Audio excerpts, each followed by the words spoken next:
Good morning, children. Welcome to today's class. Hope you all are fine. In our last class, we have discussed about the contribution of various scientists, and today we are going to discuss about the application of chemistry. Let's start. The in many in various field we will find the application of chemistry. One by one, let us discuss those. First, the processing of food. So in food and chemistry we will find the application.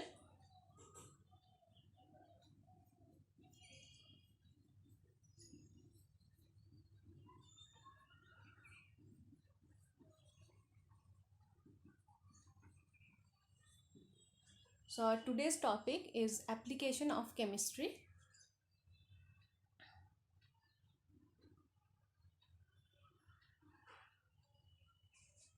Okay, the first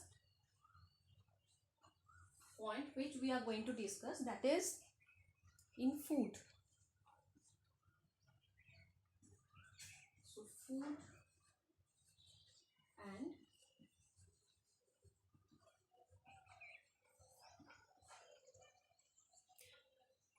food and chemistry, this is our first point which we are going to discuss. So in this, various sub points which we have. So one by one, let us discuss those. First, food processing or processing of food.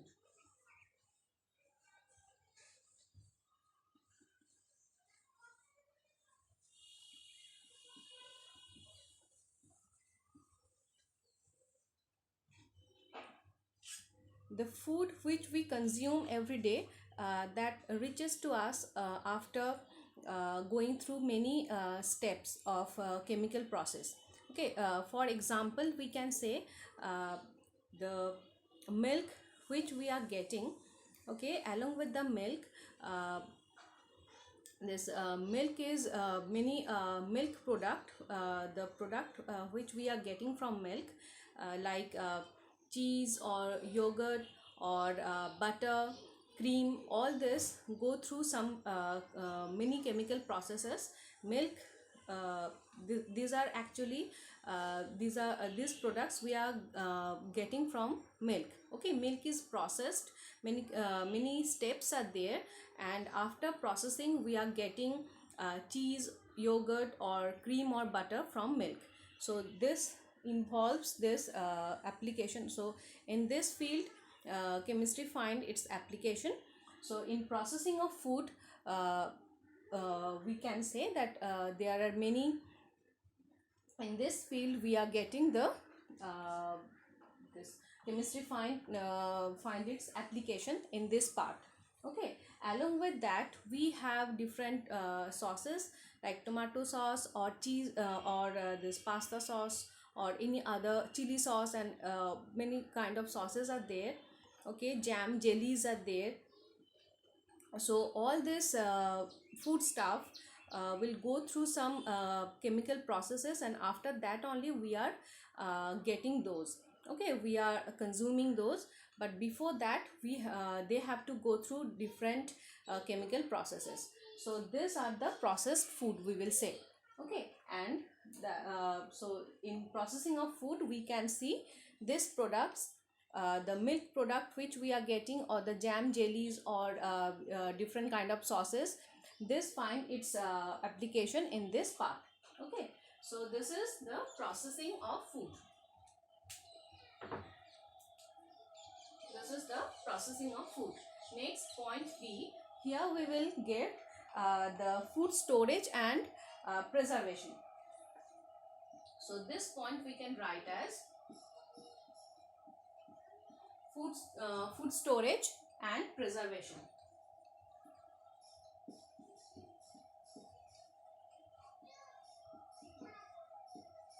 Okay, the food which we are consuming, which we are getting from the market, these are after this processing of food, we have to preserve those.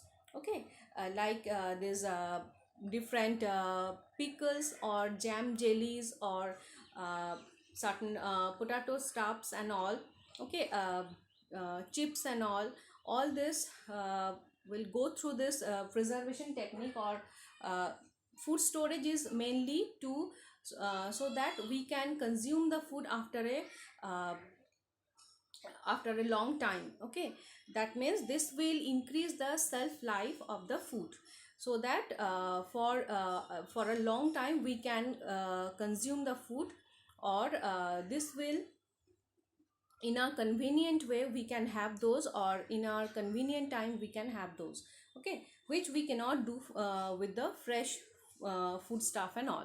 Okay, fresh foods or fresh fruits or vegetables, this then and then we have to consume, otherwise they will we cannot have those afterwards. But this processed food, or this foods means the food which we can store for a long time, or this preservation technique we use for those food which can be kept for a long time. Okay, and to increase its shelf life, we will say, or so that bacteria or fungi cannot attack them, we have to use some chemicals in this food stuff, so that they can uh, after a long time also we can consume them those. Okay, so uh, this is the reason why we store food. And here, for this, in this process, in this food storage and in this food storage process, we need to preserve those. Okay, so in this preservation technique we have to use many chemicals, or we have to the food stuff should go through some chemical processes, so that they will be able to keep for a long time. Okay, so this here we will have like certain cooked food or meat, or like fish or egg, or butter, and this thing, or milk products and all. They have to for a longer time, so that we can consume those. That's why we need to store them. Okay, in proper way we need to store them. And for this preservation is important. To preserve those, we have to use some preservatives. The chemicals which we use to preserve the substances, to preserve those foods, are called preservative. Okay, so for different food stuff we need to use different preservatives. Like for uh, sulfur compounds, here we can say sulfur compound.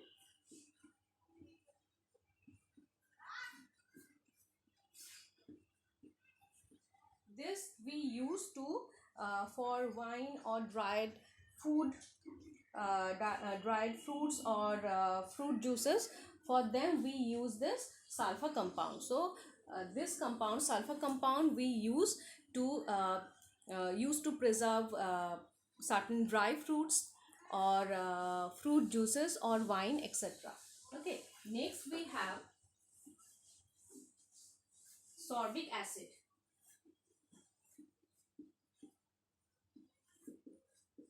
This is another preservative which we use in potato products, cheese, jam, etc. Okay, so sorbic acid, this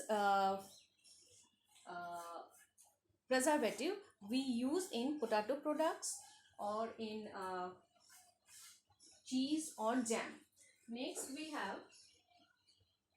sugar, salt, vinegar. Okay, sugar and salt, these are natural preservatives. When we make pickle at home, we use oil or salt, sugar. This we use, along with that we use vinegar also. Okay, this is vinegar is the common name of a compound that is called acetic acid. Okay, so acetic acid is the chemical name of vinegar, but as vinegar only, this is commonly this is named as vinegar. Okay, so this vinegar we use to prepare in pickles we use, or to preserve different food stuff we use this, or sugar, salt also we will use to prepare those, like the pickled vegetables, for jam jellies also we use this. Okay, so sugar, salt, vinegar, this we use for pickled vegetables. Along with jam jellies also we use this preservative. So this is the food storage and preservation, this part. So here different preservatives we use to keep the things, keep the food stuff fresh, to remain them in fresh manner, to prevent the bacteria or fungi, so that they cannot grow in them. Okay, and so that we can consume those food stuff after a long for a long period. Okay, so these are some preservatives which we use generally. Next, in agriculture and food production also we will find the application of chemistry. So there,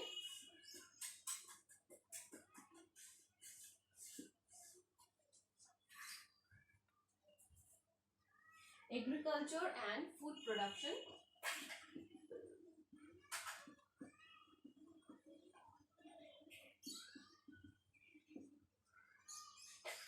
In agriculture and food production, because of this increased population and all, to meet the uh, need of this need of the people and all, we have to increase the production of food. Okay, the amount of food produced, that we have to increase, and for that we need to grow more food stuff. Okay, more grains, more crops, we need to use more veggies, we need to increase the production of this food stuff. And for that we use fertilizers. Okay, fertilizers are chemical substances which will increase the growth of the food stuff. It may be grain or fruits or vegetables. Okay, along with fertilizer we use different pesticides or fungicides, so that bacteria, fungus, this will not this cannot harm the uh, they cannot harm our crop. Okay, so that if this we can prevent those bacteria or fungi, then there will be increase of the or the growth of the products will increase. So for this reason we need to use this fungicides or pesticides or fertilizers. Okay, so in this field, agriculture and in food production, we will find the application of chemistry.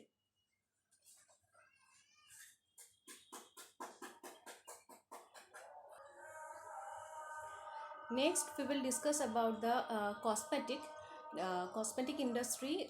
Their chemistry plays an important role in this cosmetic industry, we will say. Cosmetics are the products which will increase or enhance our appearance. Okay, every day we use this cosmetics like cream or shampoo we use. We use different moisturizers or soap we use, or different gels are there. So many things, many cosmetics we use in our everyday life. Okay, and this mainly we will these contain moisturizer, emulsifier, preservatives, colors, and we will have different fragrance in them, essential oil are there. So all these are we get in this cosmetics. Okay, so let us discuss about this.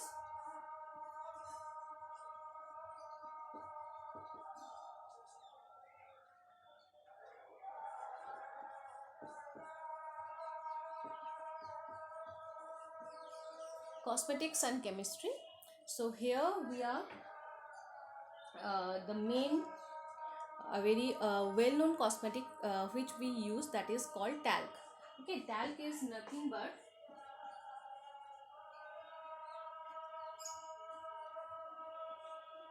okay, talc, this is the main component of it is the main component of talcum powder which we use. Along with that, this it's a mineral which contain magnesium, silicon and oxygen. So talc is it's a mineral, we will say, Okay, this is the main component of talcum powder, which is a well-known cosmetics.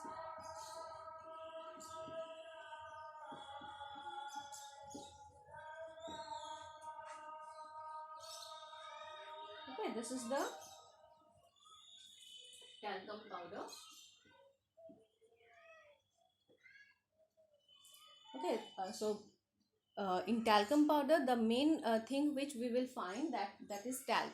This is a uh, the main ingredient which we have in talc, that is magnesium, silicon, and oxygen. Okay, this is talc is used to absorb moisture. Along with that, it is also used to cut down the friction. Okay, as this is very smooth and all, that's why talc we use to cut down the friction. Along with that, talc will absorb the moisture. Okay, so this is the main function of talc, we will say. Okay, next, in talcum powder, as we told, the main components in this is talc, and then we have silicates, starch, we have essential oil, magnesium silicate is there. Okay, along with different fragrance also we will have in talcum powder. Next we have cream. So this is talcum powder. Next we have cream. Okay, this contain glycerin, paraffin oil, uh, we have potassium sulfate, ethyl paraben, etc. All these are chemicals. Okay, in cream we will have glycerin. Okay, this will supply the moisture. Along with this, we have paraffin, we have oil in this, potassium sulfate, ethyl paraben. These are there in cream. Okay, next we have antiperspirant in the which we call as body spray and all. Okay, which will prevent, which will not let us sweat. Okay, so this is called antiperspirant. So in this we have alcohol, aluminum compounds, oil, etc. Okay, in this antiperspirant we have oil, aluminum compound, alcohol, etc. Next we have lipstick. This is a very common cosmetic which we use, which contain bee wax, castor oil, along with different colors. Okay, so in lipstick we have bee wax, along with castor oil we will have, which will supply the moisture in it, and then along with this we have different colors. So these are some cosmetics which we use generally. Next, let us discuss about the application of chemistry in textile industry or in clothing. Okay, so our next point is number 3.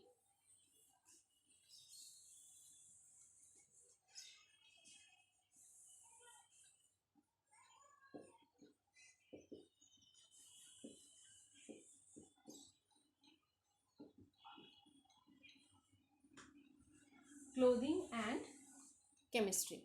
Okay, we have different the cloth which we wear, that we in ancient ages we used to use the natural fibers, like the natural fibers,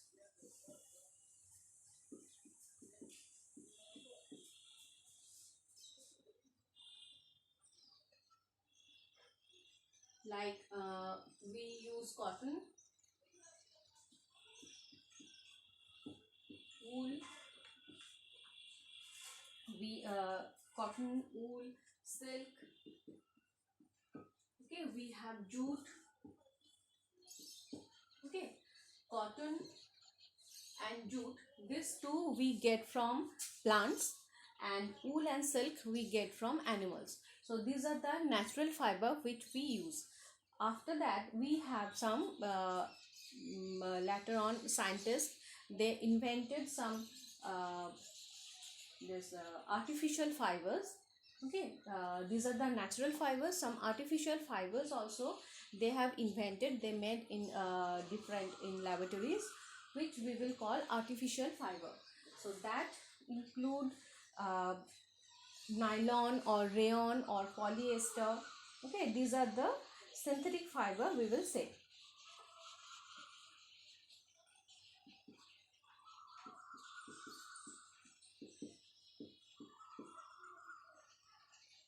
These are called synthetic fiber. So here we have the example of synthetic fiber. We can say nylon,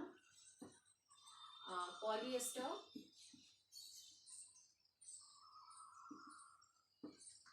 okay, nylon, polyester, we have rayon, okay, etc. These are the synthetic fiber. So this is the difference between natural fiber and synthetic fiber.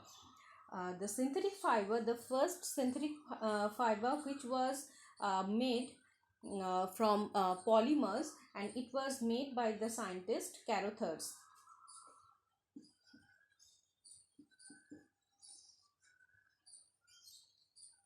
Okay, scientist Carothers, he made the first synthetic fiber which is called nylon. Nylon is the first synthetic fiber which we will get, and that was made the year 1938. Okay, W.H. Carothers, the scientist, he made this from polymers. Okay, he assembled some polymers and made this synthetic fiber called nylon. Okay, later on, British scientists Winfield and Dixon, they created some fibers which is from polyethylene terephthalate. Okay, this is called, this in short form we will call this PET. Okay, this they have done in the year 1941. Okay, 1941 they introduced PET. Okay, this is the short form of the synthetic fiber which is called polyethylene.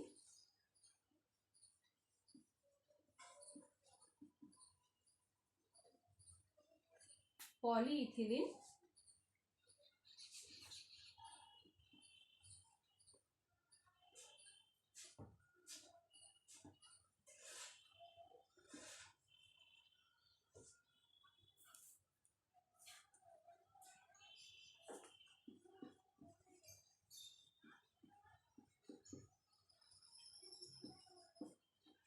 polyethylene terephthalate.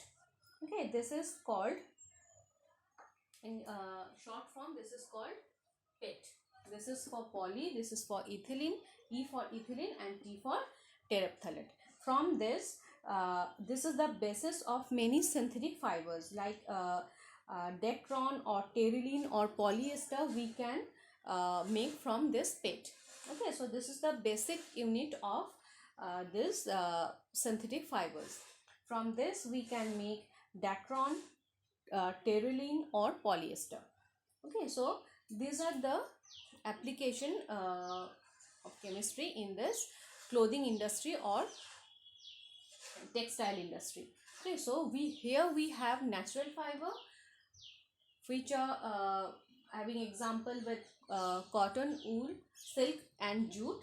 Along with that we have many synthetic fiber called nylon or polyester or rayon or Dacron we have, along with terylene, polyester. These are the some synthetic fiber.